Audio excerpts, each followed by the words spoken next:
Hi and welcome to another episode of Startup Stories, where I interview the best and brightest startup founders and experts so you can be ahead of the curve with your own startup venture.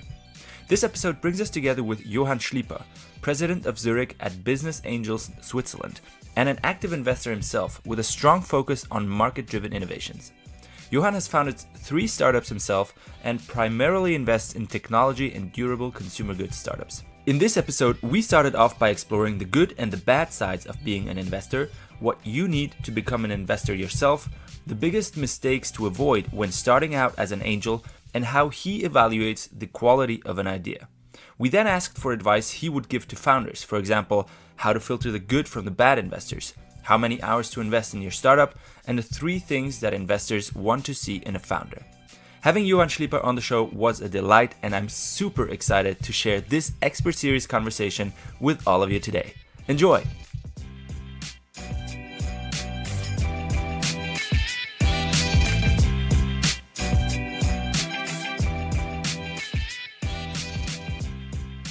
All right. Thank you so much for taking the time out of your day and answering some of our questions. Thanks for being on the show. Could you maybe quickly start by introducing yourself and what you do in the startup world? Yeah, thank you very much for inviting me to that interview. My name is Johann Schlieper. I'm an angel investor since 8 years. I'm also president of the Business Angels Switzerland, and I've had my own startup too a while ago with not so good successes. So I'm pretty much into that scene here in Switzerland. I'm really trying to network, to reach out to other clubs and other organizations that support startups. I have also been for a year director of the Founder Institute from Silicon Valley, and have passed this on now to a new director. Right, so quite active in the network. We saw you present at the Startup Night in Winterthur, where you showed the startup pitch for the cup ads. Yeah, I remember. Yeah, that was a good one. Yeah. And then we met for a coffee. If you compare, you worked on your own startups, and now you are on the other side, so to say. What do you enjoy about being on that side, on the investor side?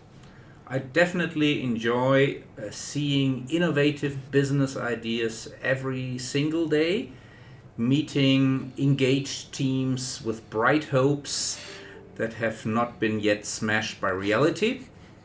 And this is a really, really interesting thing, because my entire life I dealt with innovation. If I look back, even if I had a fixed employment somewhere, it was in a very innovative company. I started with Smart like 15 years ago when they had 10 employees, and I left the company when they had 3,000 employees. So rapid growth and completely new ideas to the market is something I really appreciate. I'm getting quickly bored with routine. So that's a good side aspect of your life as an investor. Absolutely, but as I always say, and you all know, I'm not the first one to say, startup investment is like a roller coaster. It brings a lot of fun, a lot of excitement, a lot of adrenaline, but there are many ups and downs. And if I look back, unfortunately, I must say there are more downs than ups. But you really enjoy the rare ups that you get in that journey. Yeah. What? Maybe we can go to the dark side, the downs. What are some of those downs? Well, I'm just dealing with one right now, one of my first and quite promising startups. Let's just show you. This is difficult, of course, on a podcast to show. It was my second investment, this company. I won't mention the name because we are now in legal discussions and going to court. This company I invested in very early, quite an innovative idea. They have been very successful in the market, not so successful on the financial side. They got new investors, and these new investors stole the company like a month ago. Stealing means you let the company go bankrupt, and then you buy the assets from the Nachlassverwalter for like 10% of what they are worth, and now they're rebuilding the company and threw out all the old investors. Wow. So even success is something that not everybody can enjoy. And they also threw out the founder, of course. That was the very first thing. How does that work? How can an investor get the company to be bankrupt? They cannot get it to be bankrupt. They try to make another financing round. That would have been Series B round. They didn't get enough financing to sustain the company for another 2 years. So they ran into so much debt they had to declare bankruptcy. Of course, you can argue they should have tried harder to find more money, or the current investors should have invested more and more and more. But at the end of the day, it was an illegal procedure. They even convinced the general manager to switch sides. So he will be also the general manager of the new company. But all the old investors are out, and they received absolutely nothing for their investment, be it money-wise or be it personal investment of time, ideas, network, and all that stuff. So this is definitely one of the downs that occupies me right now. That's incredible. You don't often hear about these stories. Are they? Is it because they're not very common, or is it because they're stories like that, they're not really shared in public? No. This is not, I hope, not very common. It's the first time it happens to me, and from my point of view, it's also half criminal what they did. But all the investors, they come from abroad, so it's very hard to reach them. If you want to have a lawsuit in Hong Kong with one of these guys, it will take an eternity. Yeah. The only good thing is they see really value in that company, otherwise they wouldn't have done it. Yeah. So I can be proud that we made it grow so far, and now we can watch it from far. Yeah. If you compare your experience now as an investor in general and your experience as a founder, what would be the main differences? What are you missing? What are you not missing? How would you compare these two? Oh, that's a good question. When I was a founder, I tried to do it all on my own. I didn't have co-founders. I financed the whole thing by myself because I didn't want to be responsible to too many people. And this is one aspect that I always tell my startups, be aware of. If you have many investors, you have many opinions and many people who want to give advice and who want to be heard. And if you ignore them for too long, they walk away from you, and it's not good for the next financing rounds.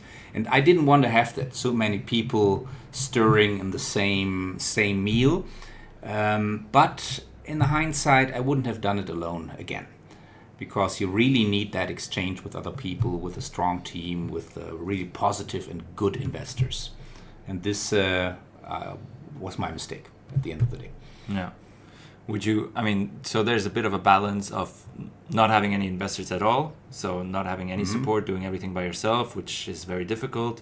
And then we talk to founders who have 15, 20 investors on board in the beginning phase especially, and that could be too many cooks in the kitchen maybe. What would you say is a good balance, or how would you try to find a balance as a founder if you had to do it again? The point is, you don't have a choice. You must take whatever you get.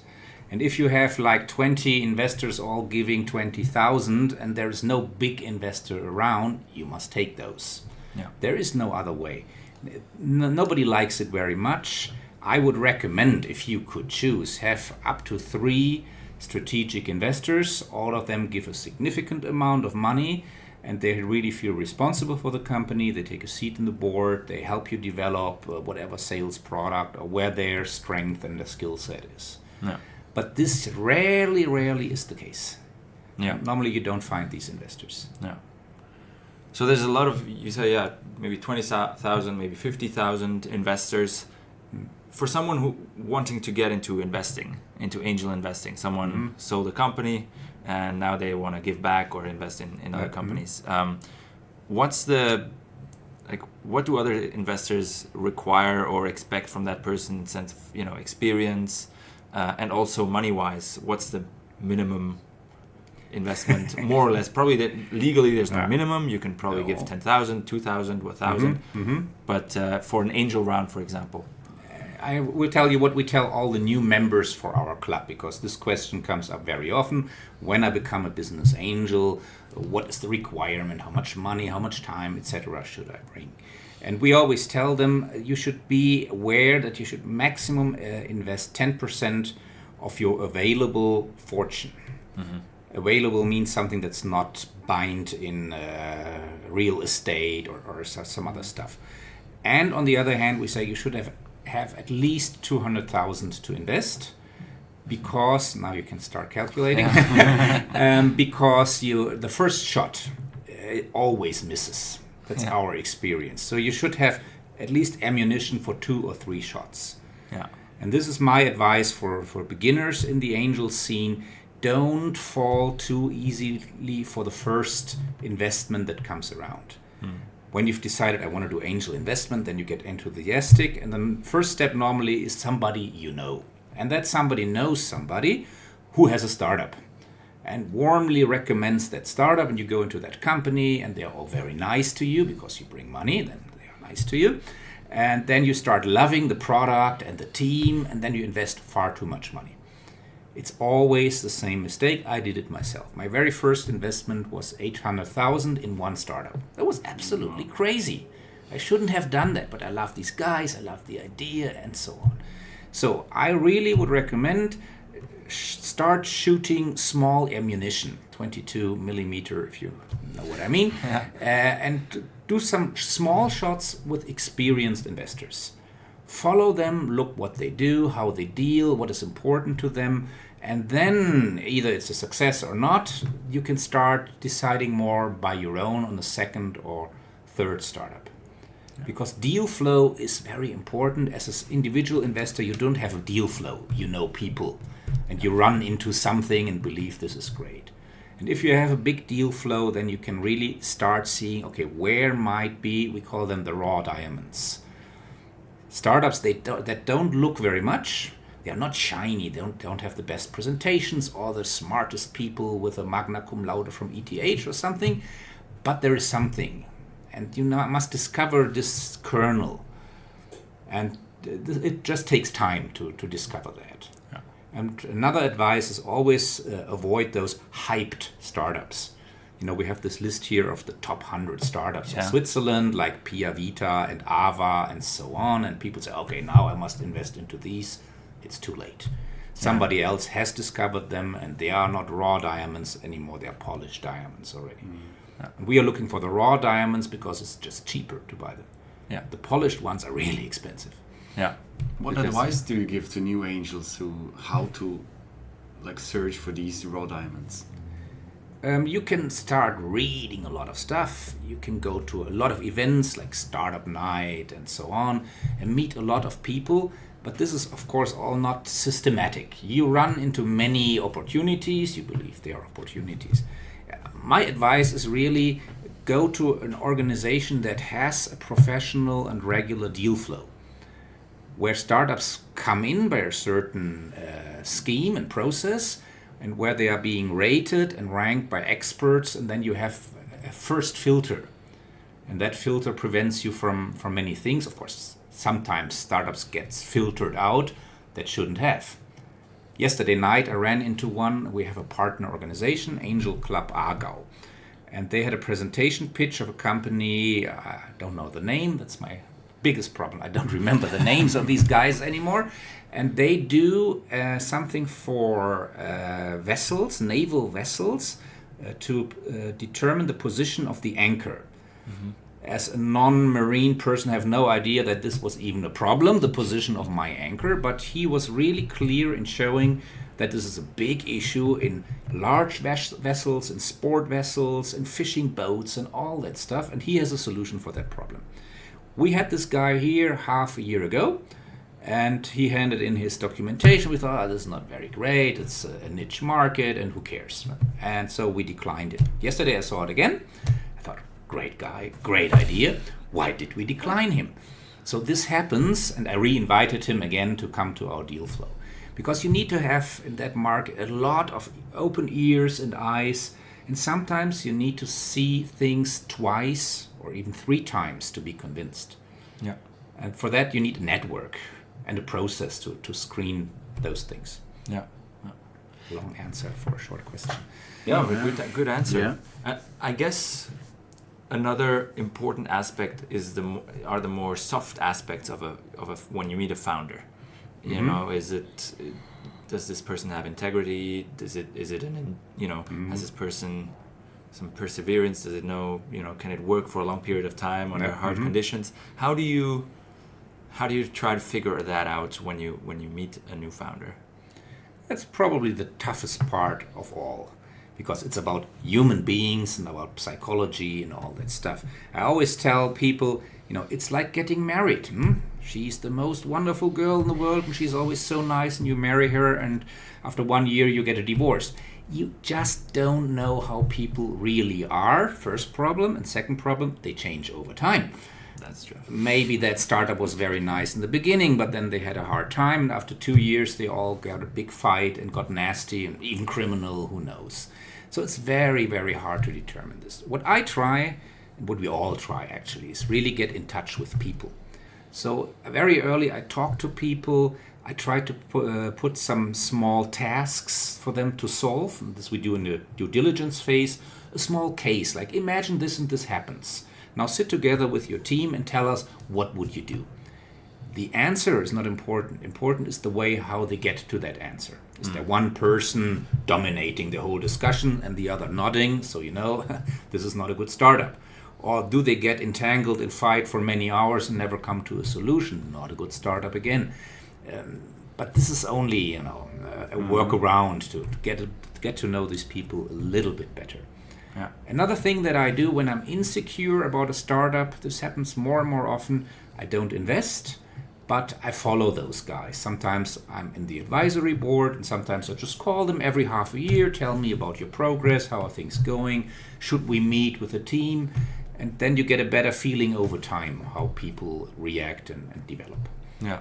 Yeah, we talked about this a few times, that it's difficult to judge when you just have a snapshot. It's not even difficult, it's impossible. It's impossible. Everybody tries to be nice in the first interview. It's like a job interview. Who doesn't want to present himself by his best side? Yeah. That's absolutely normal. Something, of course, that works as well is getting references, asking other people about that person or that team, how they behave, how resilient they are, etc. Especially resilience is something you cannot test in a simulated environment. No. You really need to see in a moment of crisis, how do they react? Yeah. Or in a moment when they have tons of work and just get overwhelmed by work. Are they still cool and acting in a normal way, or completely stressed out? This you don't know. Yeah, definitely. We I remember this question just popped up. When we first met, I asked you a question about the valuation. How do business angels put a valuation on an idea? Mm-hmm. And I would really love for you to share, the thought process. Mm-hmm. Obviously, there's no perfect way, but how do you approach this challenge? Okay, let me just get another perspective on this first. I was also teaching pricing strategy for many years. So my question is, why would you pay for why is the value of a Van Gogh painting $40 million? Why does it have that value? That's the value someone is willing to pay. Exactly. Some person, at least one, is willing to pay 40 million. That's the value of it. It's not the amount of paint and work and stuff he put into that. And this is what startups trying to argue when they sell the value of their company. They say, now we are very small and insignificant, but we have big visions, we want to change the world, and we want you to pay the price of that big vision and not what we have right now. So valuation is always an issue of discussion. As you say, there is no perfect method, but what we try to promote in the market is, I would say, the canvas and paint approach, and we call this opportunity costing. So how much money, effort, other resources did a startup put into getting where they are right now? Mm-hmm. And you can really calculate this in a generous way. You give yourself a salary of 200,000. So if you work 2 years, your work is already worth 400,000 francs. Then you have external people, designers, programmers. They cost some money. You add this too. And then you are allowed to multiply it with a factor between 1 and 2. We call this the market speed factor. There are some markets where you need to react very quickly because you're in trend developing fast. Then you get a higher multiplier, and the other end you get a lower one. And with that you come to a value that is almost always lower than the value they ask. The worst method, I don't have to discuss it here anymore, is DCF. discounted cash flow. It's just, valuation of future fantasies, nothing else. And there's another approach how we get to our valuation, and that is gut feeling. We've seen, at least in our organization, I would say 2,000 startups. We've heard valuation of all of them, and of many of them we know the paid valuation and the spread between asked and paid valuation. So we have a gut feeling for a certain startup in a specific industry, specific stage. Is it seed? Is it Series A? How much worth could that startup or value could that startup have? But at the end of the day, it's always up to negotiation. If they are good negotiators, they get a higher valuation. If they're bad ones, they get a lower. Yeah. How would you argue that the opportunity cost method makes more sense compared to other? Because it's the only hard method where you have real numbers and calculate on a basis of real numbers. Of course, that multiplier is still a bit subjective. Is this a fast-moving market or not? But we can discuss this and we come to a solution there. So there you have real numbers, and we all have the same set of numbers and KPIs that we can discuss at the end of the day. Yeah. But on the other hand, I would say valuation is never such a big issue. Yeah. Of course, we talk about it, and we normally find rather quickly a solution for a good valuation. Okay. Yeah. So we came up with a few questions that we titled Advice for Founders. Questions that we have, questions that other founders often have. So I'd like to quickly jump into those. There are startups where you pitch and you're that early that you don't have traction yet.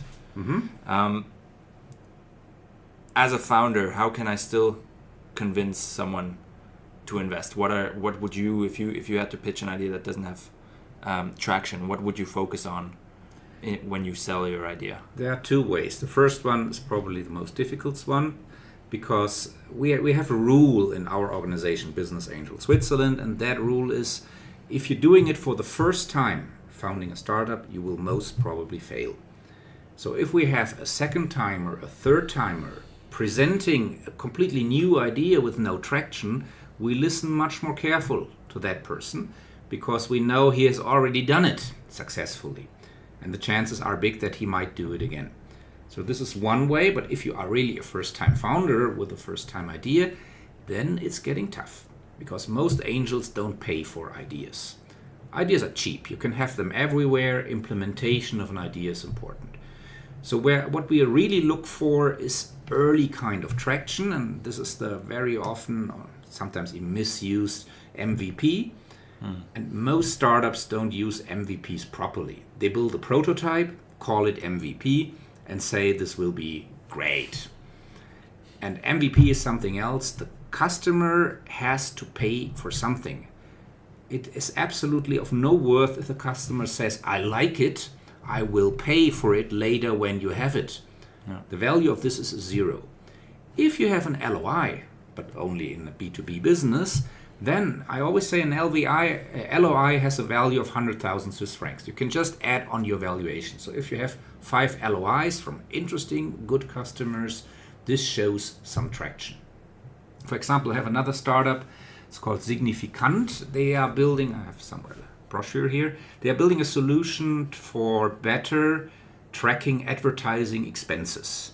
You know, in Switzerland, they spend like 6 billion Swiss francs per year on advertising, mass media advertising. Like 30% is online and still 70% is offline. Online, you can track very nicely, great tools. Offline, very difficult. This poster campaign, what was the return on advertising? They don't know. So they build a solution for that, and it's really tricky and lots of technology involved, big data you need.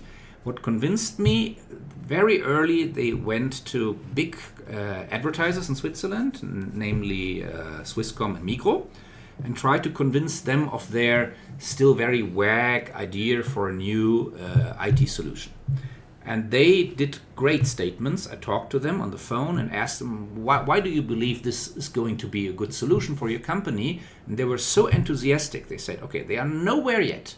But if they will ever achieve what they are planning to achieve, this will revolutionize the market. So I said, okay, this must be something. And those customers paid 5,000 francs each in the beginning just to be part of that prototyping phase. So this is a very early traction that you should get from the market. Yeah. What I really detest is that engineer's perspective on something. We often have this from ETH, and that is specify a great new product. Build release 1, 2, and 3 internally until you are absolutely happy with what you build and you have the latest technology involved. It has AI and blockchain, whatever you need, and then you go out to the market with it. This simply doesn't work.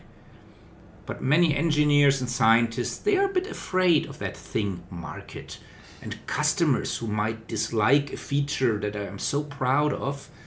But then you need to go out really earlier and check this. Or you need to have investors who force you to do that. Now stop the development. You spend next month just validating your idea in the market. Then you come back and then you can finish whatever the market says they need in your product. Right.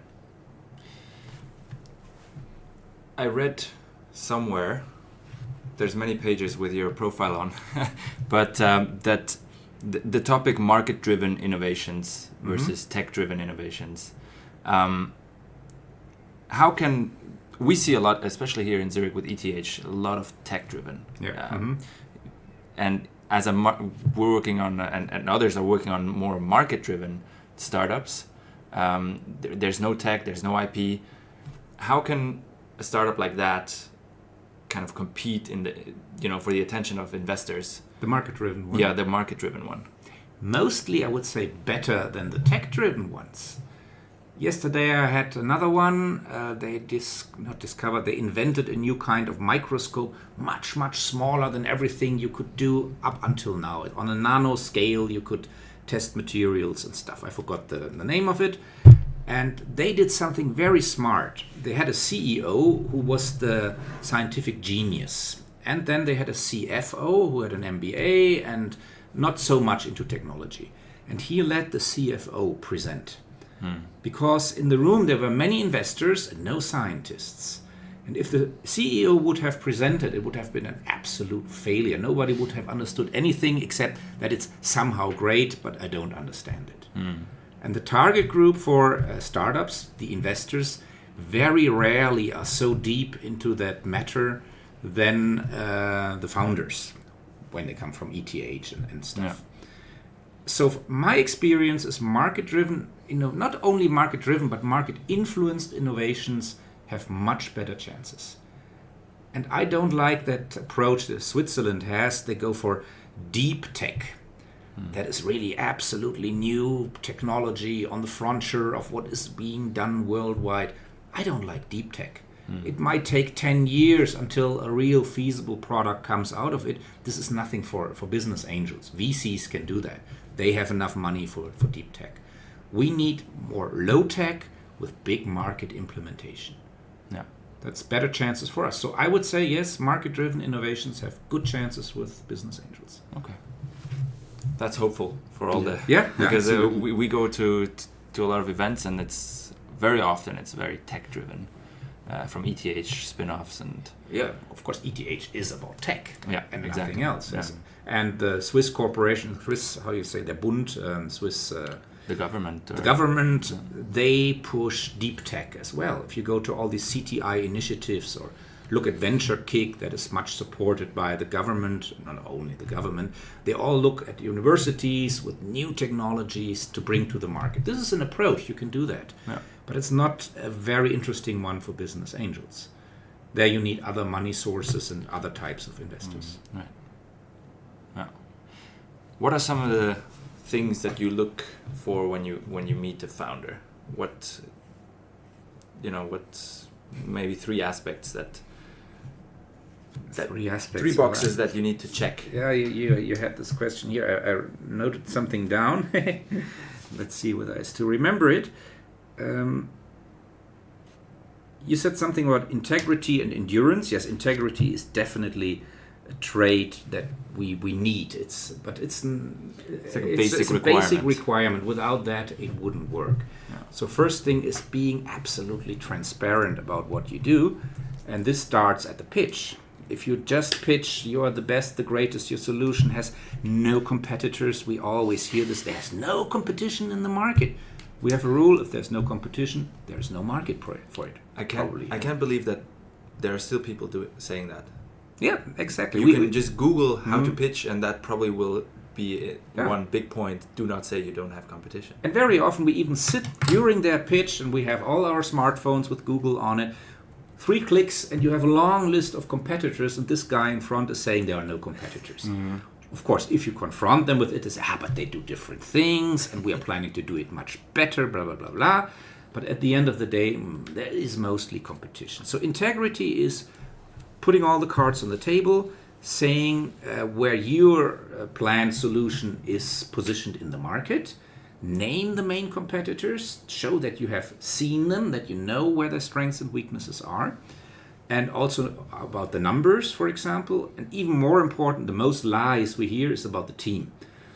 You see the team chart, there are 5 great geniuses on it, and then you ask, how many % does this guy work in the company? Oh, he doesn't work yet, but later on he might. And this guy here, he does 10%, and he has another startup, and he is employed at this and this company. So there they lie very often. Even more on the advisory board, you put big names that, they once had a phone call with these guys, and that is it. Be transparent, because latest in your due diligence, you will find out. Do they really have these people on the team? Are they as great as they claim to be? And do the advisors ever show up and give advice, or is it just name dropping? So integrity is very important. I have another trait here that I believe is equally important. It goes together with the transparency. That's good communicators. And one of my startups, she is really great in giving updated information. Also the negative parts, not only, we won a new client, but we have trouble here and there. And this good communications is also very important to get new team members.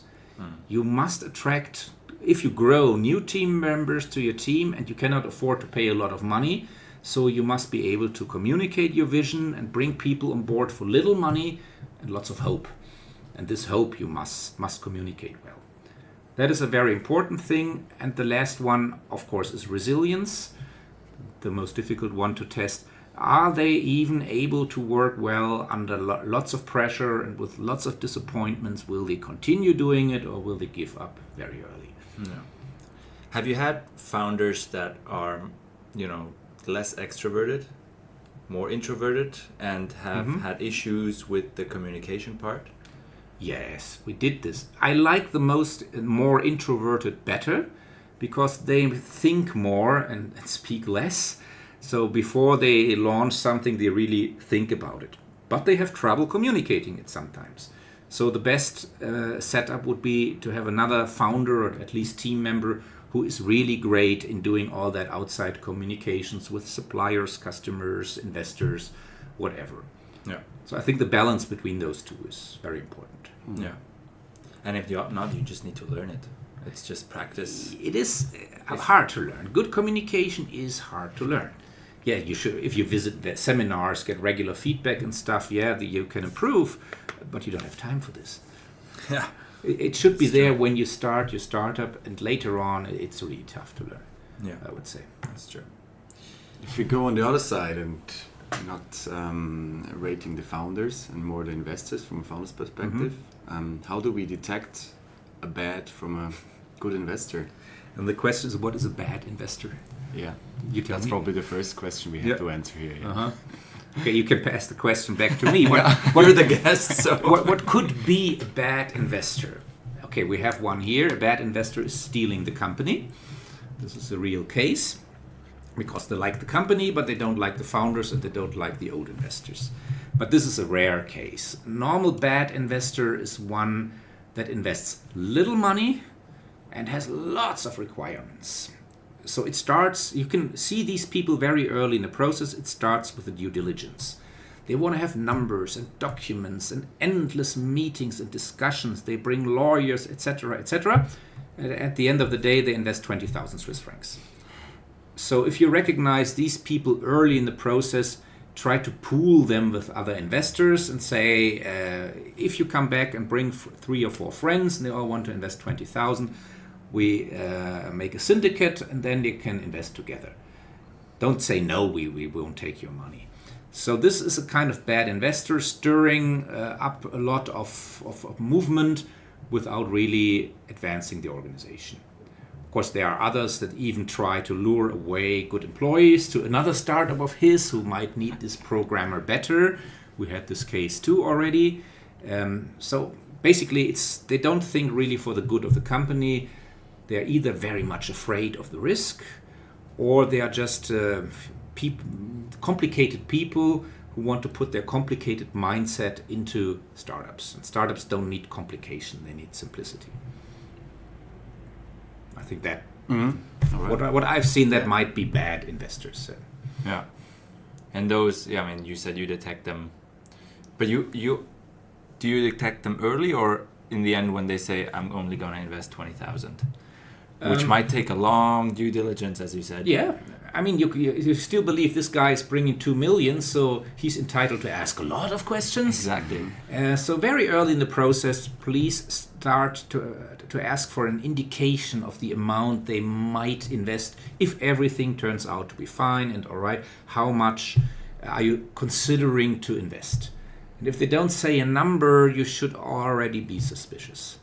Yeah. Of course, it's a big range between 10 and 2 million. You're not further than before. But this happens very rarely. Yeah. You said perseverance and resilience is an important thing for founders, for you as an investor. How do you expect the day of a founder to look like if you invest in their startups, hour-wise? You know, there's the one side that says, you know, hustle your 16, 18 hours a day. Then there's, you know, the other side, you need to have a balanced life, do enough sports so that you're mentally, you know, ready for the challenges. What's your view on that? You know, the first thing I noted down here, how many hours do you think they should work on their startup? I noted down 24. 24 does not mean you have to work 24 hours, but you have to think about it 24 hours. When I had my own startup, I had many sleepless nights thinking about this problem and that problem. It never went away. Even if you do sport thinking about how could I win that customer or whatever, some of your startup problems. But on the other hand, you should be fit enough to at least have the endurance to do this for 3 years long. So a kind of work-life balance is necessary there. I never push them to work over weekends and stuff, but we regularly exchange emails because they are doing it anyway and I'm doing it anyway. It's not work, it's interest, it's engagement. That's a different thing. Yeah. What I really don't like is startups that have too much distractions in the sense of having another job, having a second startup, or even if they say, oh yeah, next week I'm going to marry and then we are going to have kids and stuff. I said, they're very nice, but then you cannot do your startup anymore. You believe you can, but it's not possible.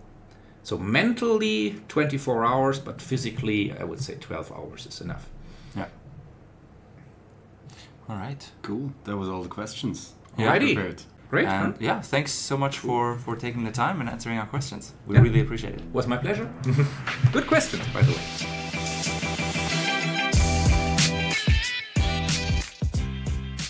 That was it. Thank you for listening to another episode of Startup Stories. Make sure to check out the show notes with additional links at nerdentrepreneurs.com. And if you liked our podcast, leave a review on iTunes. Cheers.